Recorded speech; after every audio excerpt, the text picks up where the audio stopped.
منصور بن عمار كان مستجاب الدعوة. كان يوجد رجل يجلس في الليل مع أصحابه يشرب الخمر، وكان له خادم غلام. أرسل هذا الخادم، أعطاه 4 دراهم، وقال لهذا الغلام: اذهب اشتري لنا فواكه كذا. قصده يسمرون في الليل يأكلون هذه مع الخمر.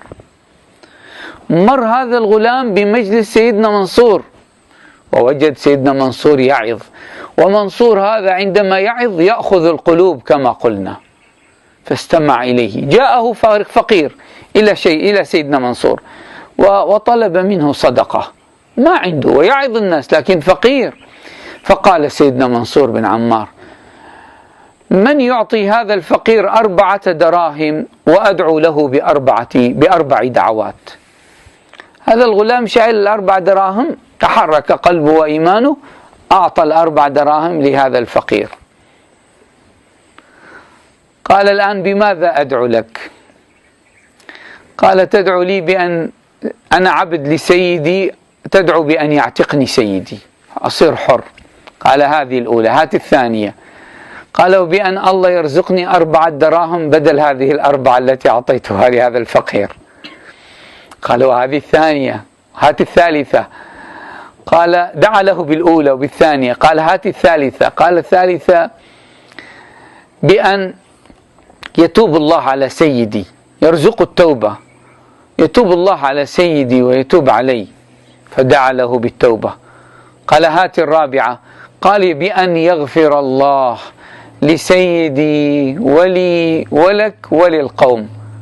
فدعا له، ثم رجع إلى سيده فسأله سيده: ما الذي أبطأك عنا؟ تأخر وما معه شيء، لا الفلوس معه ولا الذي طلب أن يشتريه معه. فحكى له القصة. قال: فبماذا دعا لك منصور؟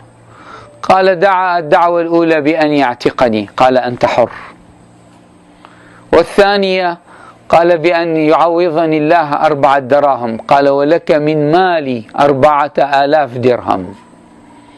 قال: والثالثة قال: بأن يتوب عليك وعلي. قال: اللهم إني أتوب إليك. قال: الرابعة قال: بأن يغفر الله لك ولي. قال: أما هذه فليست لي، أما أمر المغفرة ليست لي، بيد الله. فنام تلك الليلة. الله أكبر، الله أكبر. فقال الله له في الرؤيا كأنه هاتف يسمع: